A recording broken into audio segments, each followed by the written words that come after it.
Hello friends, welcome to our channel. तो आज की इस वीडियो में हम एक important Power BI interview question discuss करेंगे। इस क्वेश्चन का अगर मैं लेवल देखूं तो ये बिगिनर टू इंटरमीडिएट लेवल है, यानी बिगिनर्स के लिए एंड मिड लेवल एक्सपीरियंस वाले लोग इस क्वेश्चन को ट्राई कर सकते हैं। इस क्वेश्चन के अंदर हमसे पूछा गया है, identify individual month sales as a percentage of total sales.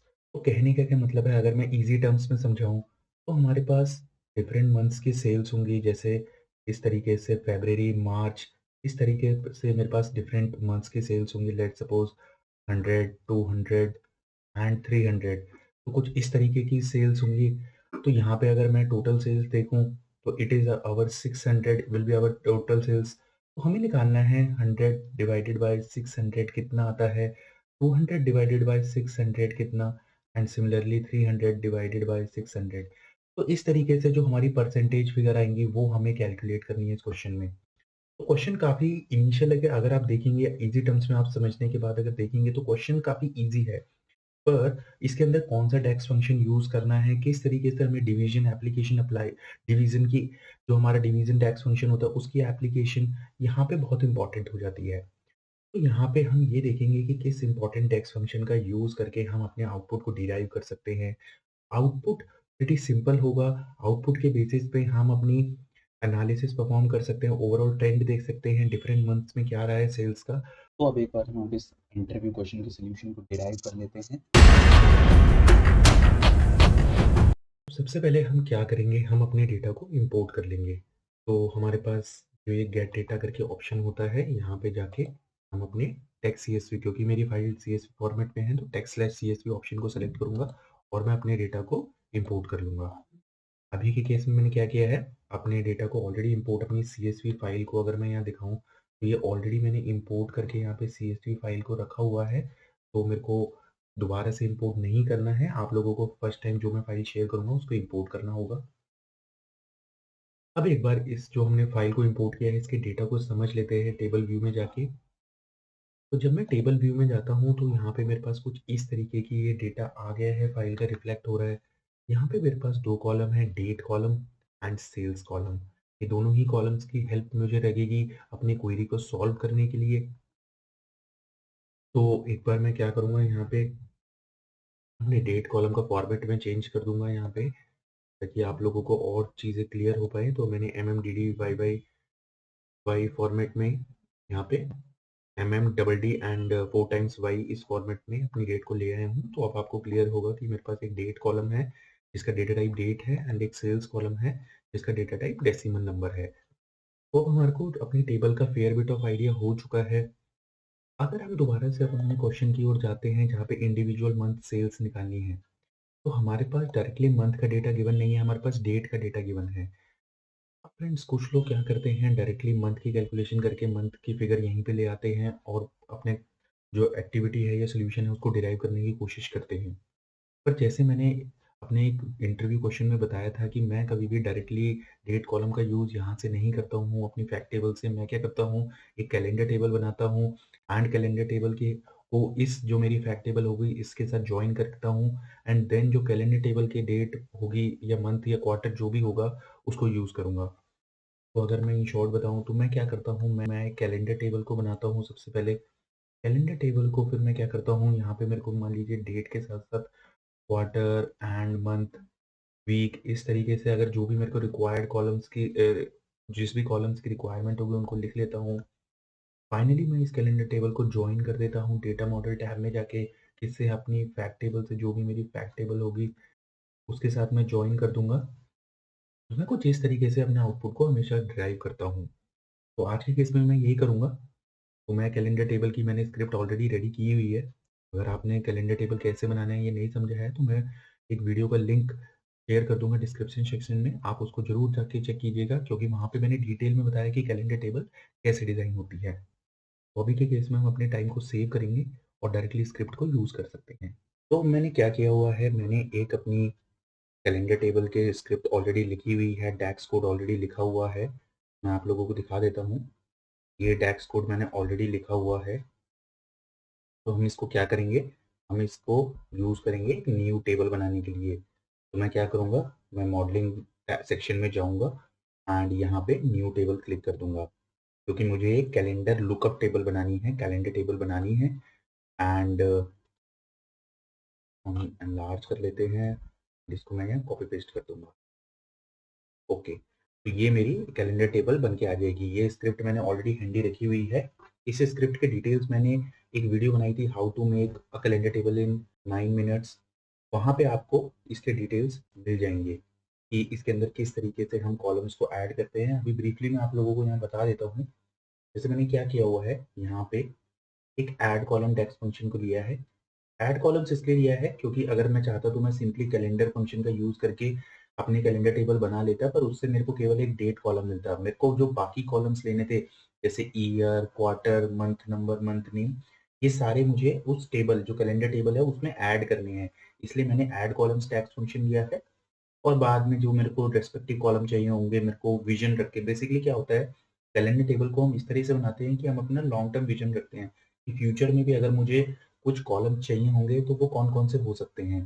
तो जैसे मेरा ईयर कॉलम तो मस्ट होता है, quarter, month number, month name, week day, ये तो हमारे बेसिक कॉलम्स है। अगर इसके अलावा भी आपको लगता है फ्यूचर में किसी और डेट रिलेटेड कॉलम की नीड हो सकती है, तो आप उसको भी इनिशियली ही ऐड कर लीजिए। क्योंकि एक बार अगर आपके पास स्ट्रक्चर होता है, उसको आप ज़्यादा अगर उसको उसके साथ प्ले अराउंड करेंगे या उसको ट्वीक करने की कोशिश करेंगे, तो कई बार आपकी फंक्शनैलिटी हैम्पर हो जाती है। उससे क्या होता है, आपकी फंक्शनैलिटी हैम्पर होती है। तो आप कोशिश कीजिए कि आप जो इनिशियली स्ट्रक्चर को डिज़ाइन कर रहे हैं, उसके अंदर एग्ज़ॉस्टिव हो, वो एक एग्ज़ॉस्टिव स्ट्रक्चर हो। आप इनिशियली एक रोड मैप जैसे हम एक प्लान आउट करते हैं, पूरे कैलेंडर टेबल का स्ट्रक्चर को, जो भी कॉलम उसमें लेने हैं, उसको आप इनिशियली प्लान आउट करें और उसी के तरीके से आप इस टेबल को डिज़ाइन करें। तो मैंने अभी ये सारा कोड ऑलरेडी लिखा हुआ है, मैं कॉमन स्क्रिप्ट यूज़ करता हूँ।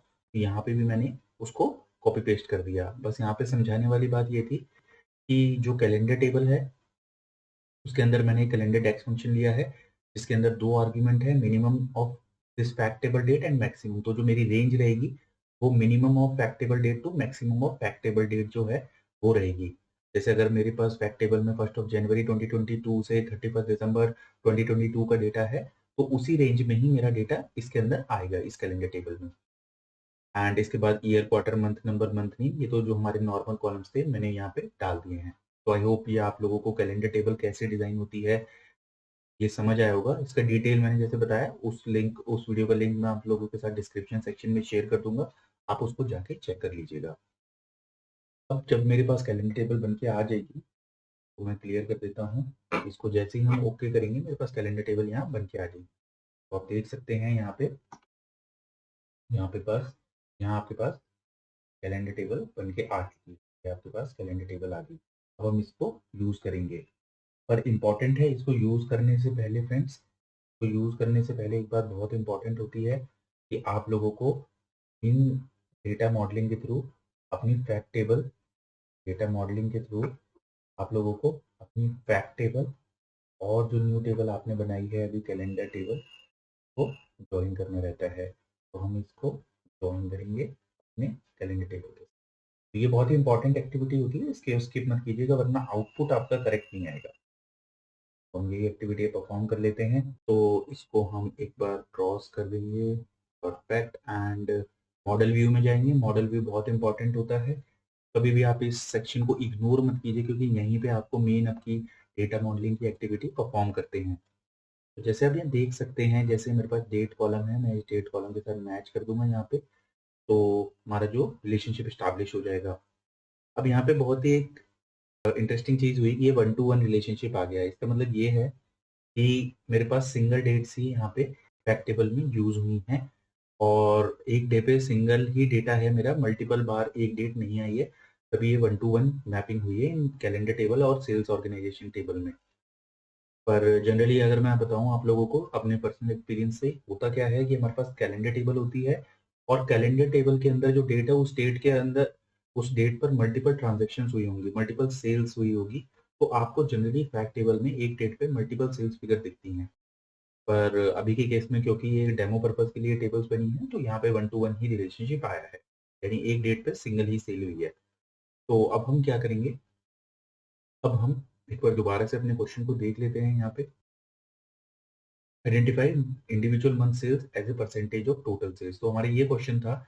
इस क्वेश्चन को आउटपुट डिराइव करने से पहले एक काम और मैं करूंगा, यहाँ पे मैं अपनी मेजर्स टेबल को बना लूँगा। तो मेजर्स टेबल मैं हमेशा से आप लोगों को बताता हूँ, जब भी आप मेजर्स को डिज़ाइन करते हैं, आप उसको हमेशा सेपरेटली मेजर्स टेबल के अंदर डालें, क्योंकि अगर आप नॉर्मल टेबल्स के अंदर अपने मेजर्स को रख देंगे, तो वो उससे आपका जो ओवरऑल मैं कहूँगा मॉडल होगा, वो क्लटरी हो जाएगा। साथ ही साथ आप लोगों को आइडेंटिफ़ाई नहीं कर पाएँगे कि जो आपका मेजर है, वो किस पर्पज़ के लिए डिज़ाइन हुआ था।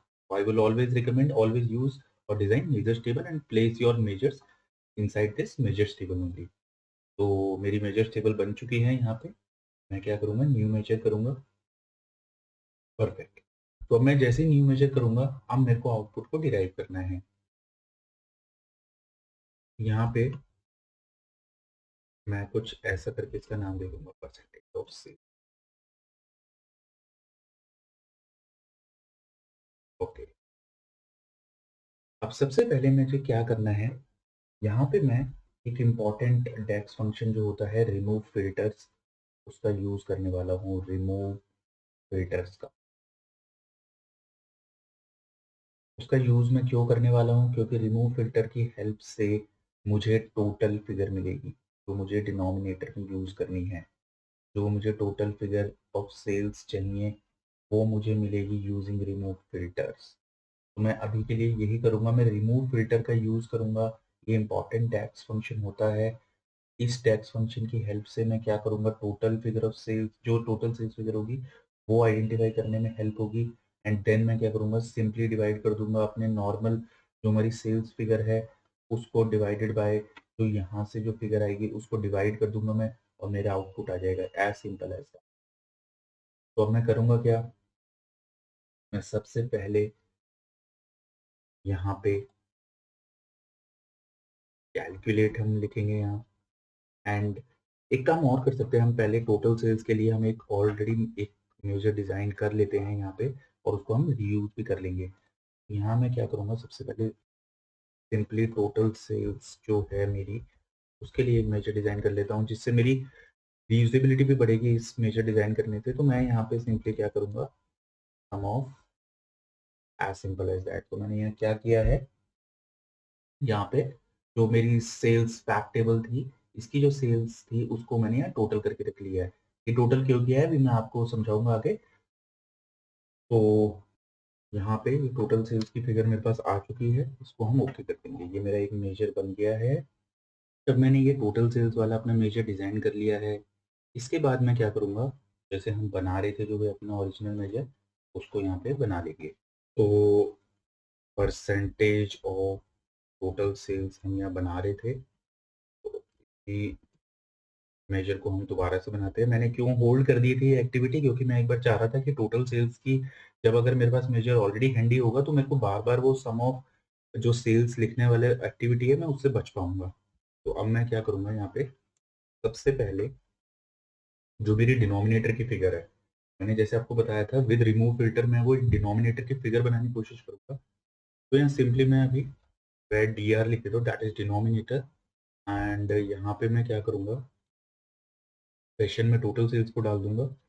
एंड मुझे क्या करना है, रिमूव फ़िल्टर कर देना है इस टेबल से सेल्स, या फिर मैं एक काम कर सकता हूँ, मैं ये टोटल टेबल पे ही लिख देता हूँ। एंड फाइनली हम क्या करेंगे, वेयर रिजल्ट करके बना लेंगे हम यहाँ पे, इसके अंदर डिवाइड हम यूज़ करेंगे अपना फंक्शन। एंड न्यूमरेटर में मैं टोटल सेल्स ले लूँगा यहाँ। एंड डिनोमिनेटर में मैं क्या करूँगा, ये मैंने डिनोमिनेटर बनाया है, इसको ले लेंगे। एंड जब हमने वेरिएबल बनाया तो इसको रिटर्न करना पड़ेगा, तो ये वेर इसको कर देंगे। एंड जो आउटपुट होगा वो परसेंटेज टर्म्स में हम ले लेंगे। तो ये कोड हमें लिखना होगा। तो एक बार आउटपुट देख लेते हैं, फिर इसको डिटेल में मैं आप लोगों को समझा देता हूँ। तो विजुअलाइजेशन में मैं क्या करूँगा, मैट्रिक्स लेता हूँ, ताकि जिससे हमारे को रिजल्ट इजीली विजिबल विजिबल रहता है। एंड कैलेंडर टेबल से मैं अपने मंथ नेम को यहाँ पे लेके आ जाऊँगा। मेरे पास यहाँ से मंथ नेम आ गए हैं सारे। एंड यहाँ से हम परसेंटेज ऑफ टोटल सेल्स ले लेते हैं। एंड अब वो मैंने परसेंटेज टर्म्स में नहीं किया है, तो एक बार मैं इसको परसेंटेज टर्म्स में कर देता हूँ चेंज। जस्ट आपको फॉर्मेटिंग करनी है यहाँ पे एंड ये परसेंटेज टर्म्स में आ गया है आपका। और एक बार मैं आपको टोटल सेल्स भी यहाँ दिखा देता हूँ।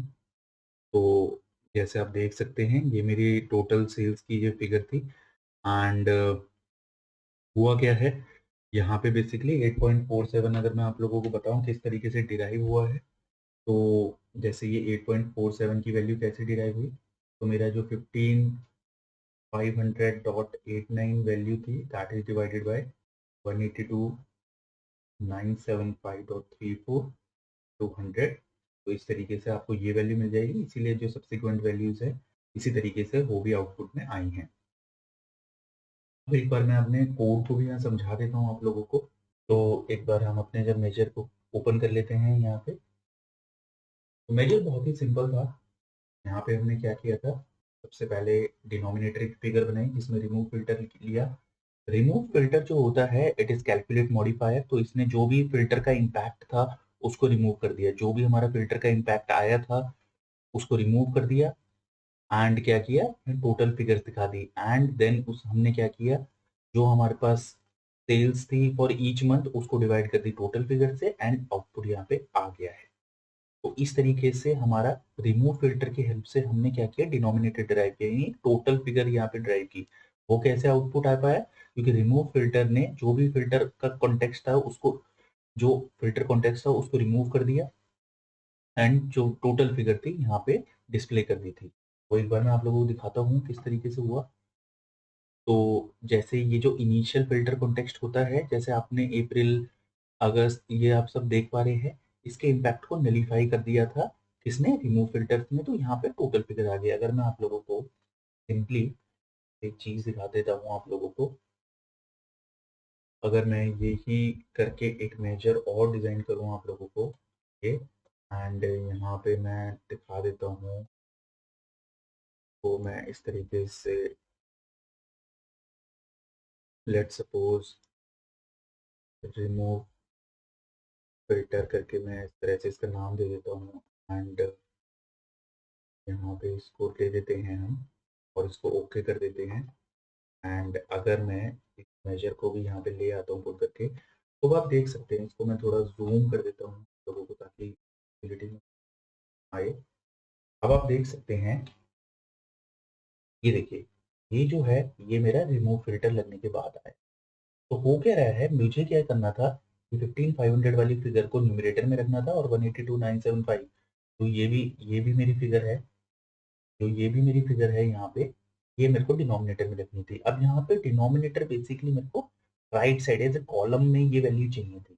ये कैसे आ पाई मेरी फिर, रिमूव फिल्टर के है। रिमूव फिल्टर ने क्या किया, जो ये इनिशियल फिल्टर कॉन्टेक्स्ट था अप्रैल अगस्त दिसंबर ये महीने का फिल्टर कॉन्टेक्स्ट था, इसको एलिमिनेट कर दिया और टोटल फिगर यहाँ दिखा दी। ये टोटल फिगर मेरी आ गई और फिर हमने क्या किया, सिंपली इनको डिवाइड करते चले गए, डिवाइड करते चले गए और फिर फाइनली मैंने फॉर्मेटिंग में यहाँ पे जो ये परसेंटेज होता है ये मैंने कैलकुलेट कर लिया यहाँ पे। It is as simple as that. अब यहाँ पे एक इशू और आ रहा है कि यहाँ पे अप्रैल अगस्त दिसंबर फरवरी इस तरीके से आउटपुट आ रहा है, हमें तो जनवरी फरवरी की फॉर्म में चाहिए।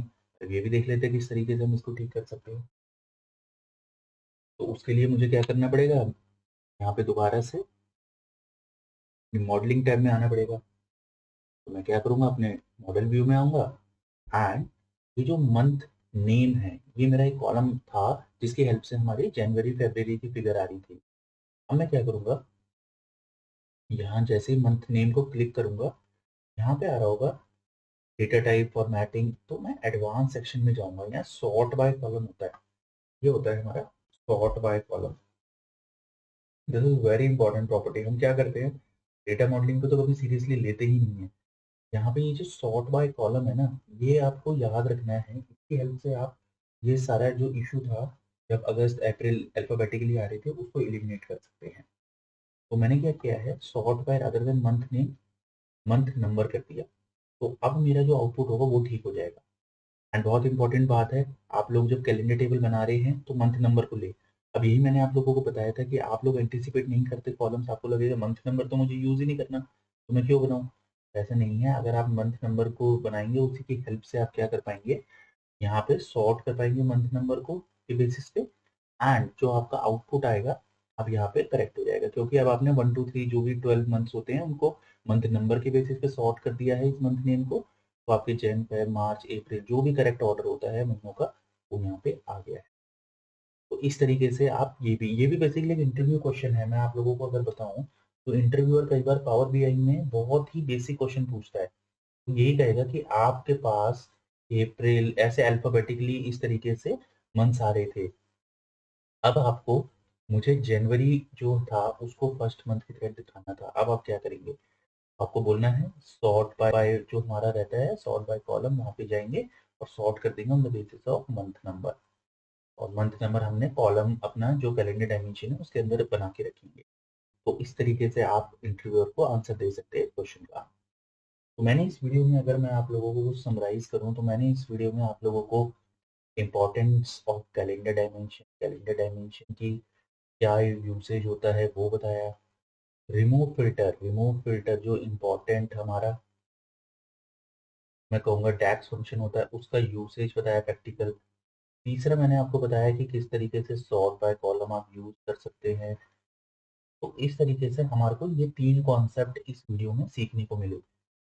एंड फ्रेंड्स, मैं हमेशा हर वीडियो में मेरा पर्पस रहता है कि आपको कुछ नॉलेज दी जाए, आपको कुछ एक ऐसी चीज़ बताई जाए जो आप लोगों को फ्यूचर में काम आ सके, ना केवल इंटरव्यू क्वेश्चन क्रैक करके करने में, बल्कि आप लोगों को डे टू डे जो आप प्रोजेक्ट में काम करते हैं वहाँ पे भी आपको हेल्प मिले। तो मुझे उम्मीद है ये वाले जो मेरे एफर्ट्स हैं ये आप लोगों को अच्छे लग रहे होंगे। अगर आपका कोई डाउट है इस वीडियो से रिलेटेड तो आप कमेंट सेक्शन पे ज़रूर शेयर कीजिए। एंड फ्रेंड्स, इंपॉर्टेंट बात ये है कि आप लोग सब्सक्राइब नहीं करते, तो मेरी रिक्वेस्ट है आप लोग प्लीज़ सब्सक्राइब कीजिए, वीडियो को लाइक कीजिए। इस चैनल को ग्रो करने में आप ही लोग हेल्प कर सकते हैं। तो फ्रेंड्स, मिलते हैं नेक्स्ट वीडियो में, तब तक के लिए थैंक यू, धन्यवाद।